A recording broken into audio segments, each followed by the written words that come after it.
Pemirsa, harga minyak melonjak lebih dari 4% pada perdagangan Senin setelah kantor berita Iran Tasnim melaporkan Teheran menghentikan negosiasi tidak langsung dengan Amerika Serikat.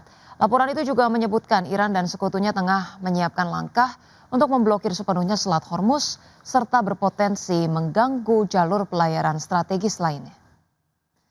Ya, pemirsa, ketegangan di Timur Tengah meningkat dalam beberapa hari terakhir setelah Iran dan Amerika saling melancarkan serangan. Minyak mentah berjangka Brent ditutup melonjak 4,2% ke level 94,98 dolar per barrel. Sedangkan minyak mentah berjangka West Texas Intermediate naik 5,5% ke level 92,16 dolar per barrel. Harga minyak mentah sempat melejit lebih dari 6% pada awal perdagangan. Namun kenaikan tersebut berkurang setelah Presiden Donald Trump menyatakan dirinya tidak mengetahui adanya penghentian pembicaraan dengan Iran. Meski demikian, kekhawatiran pasar tetap tinggi. Sebelumnya harga minyak mencatatkan penurunan bulanan terbesar sejak Maret 2020 sepanjang Mei lalu, di mana dengan Brent dan WTI masing-masing kehilangan sekitar 17 hingga 19%. Didorong oleh optimisme bahwa Washington dan Teheran hampir mencapai kesepakatan untuk meredakan konflik.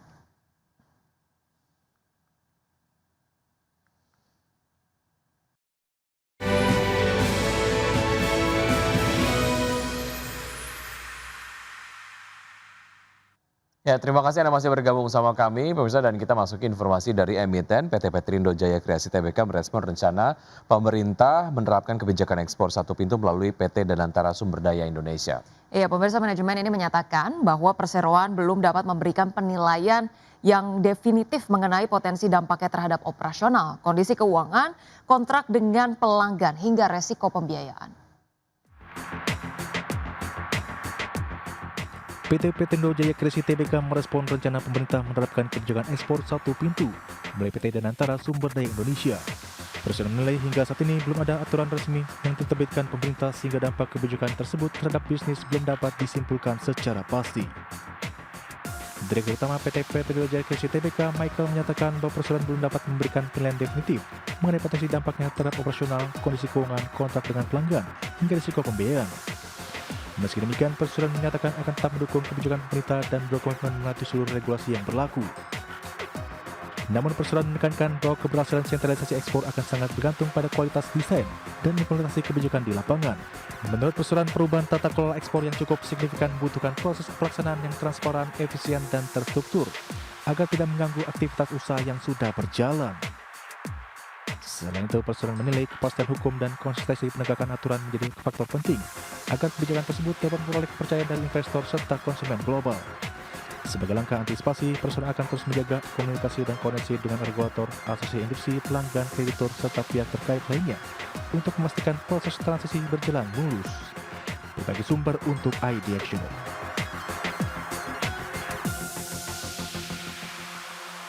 Ya, pemirsa, kita bergeser ke informasi berikutnya. Pemirsa, masih dari emiten terkait dengan emiten produsen air minum dalam kemasan. PT Sariguna Primatirta Tbk tetap optimistis mampu menjaga pertumbuhan penjualan di tahun 2026 meski kondisi ekonomi penuh dengan ketidakpastian. Ya, hingga April 2026 daya beli masyarakat masih terjaga di kisaran 5,61% menjadi landasan keyakinan perseroan terhadap prospek kinerja di tahun ini. Di sisi industri, pertumbuhan industri AMDK setiap tahunnya tercatat konsisten di kisaran 5 hingga 8%. Pertumbuhan industri yang selalu konsisten tersebut mampu menjadi indikasi mengenai adanya permintaan yang tetap kuat di tahun ini.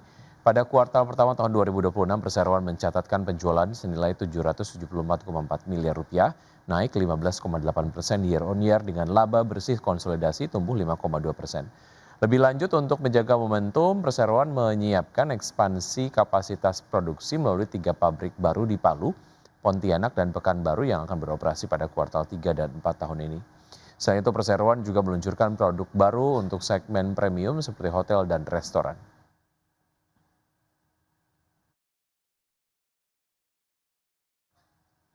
Ya, prospek kinerja PT United Tractors Tbk atau UNTR yang diperkirakan menghadapi tekanan sepanjang tahun 2026. Hal ini menyusul revisi turun target operasional di sejumlah segmen usaha serta pemangkasan belanja modal oleh perseroan. Prospek kinerja PT United Tractors Tbk atau UNTR diperkirakan menghadapi tekanan sepanjang tahun 2026. Hal ini menyusul revisi turun target operasional di sejumlah segmen usaha seperti pemangkasan belanja modal oleh perseroan. Manajemen United Tractor menurunkan panduan operasional di hampir seluruh segmen usaha. Penjualan batu bara tuah Turangga Agung atau TTA ditargetkan hanya 7,5 juta ton pada tahun 2026 atau turun sekitar 35% akibat rendahnya persetujuan RKAB.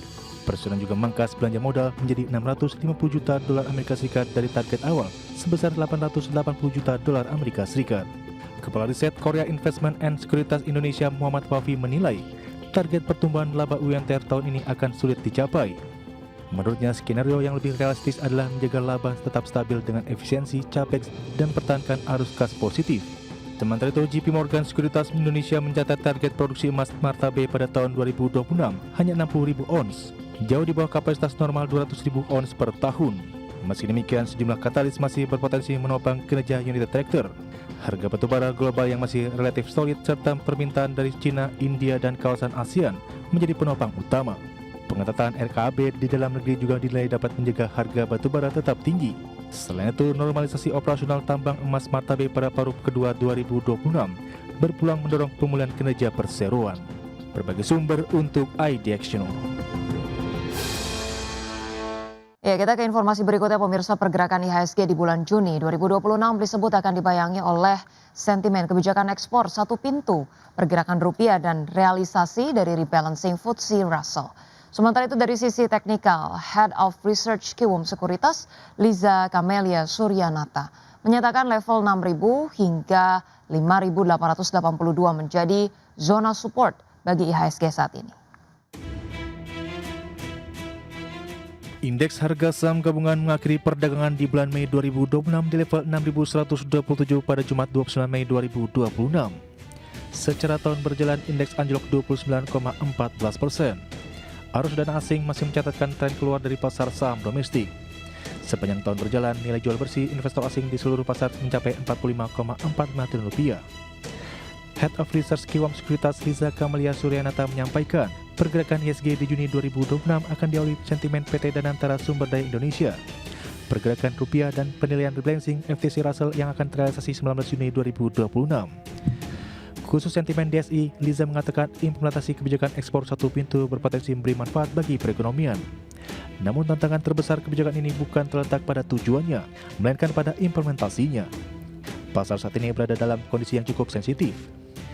Terkait posisi IHSG, saat ini Liza menyebut IHSG hampir menyentuh level terendah pada tahun 2025 lalu di posisi 5.882. Dari sisi teknikal, area 6.000 hingga 5.882 menjadi zona support penting yang saat ini menjadi tumpuan harapan besar. Sementara itu, analis sekaligus branch manager Panin Sekuritas Eliardi Pratama mengatakan, pergerakan pasar saham masih cenderung volatil pada Juni 2026. Ini didorong oleh sentimen pasar global yang masih cukup sensitif terhadap arah suku bunga The Fed, pergerakan US Treasury Yield, dan tensi geopolitik. Sementara dari domestik, ada beberapa sentimen utama yang bakal mempengaruhi IHSG, mulai dari stabilitas rupiah dan arah suku bunga Bank Indonesia, lalu arus dana asing terutama ke saham-saham perbankan besar. Berbagai sumber untuk ID Action.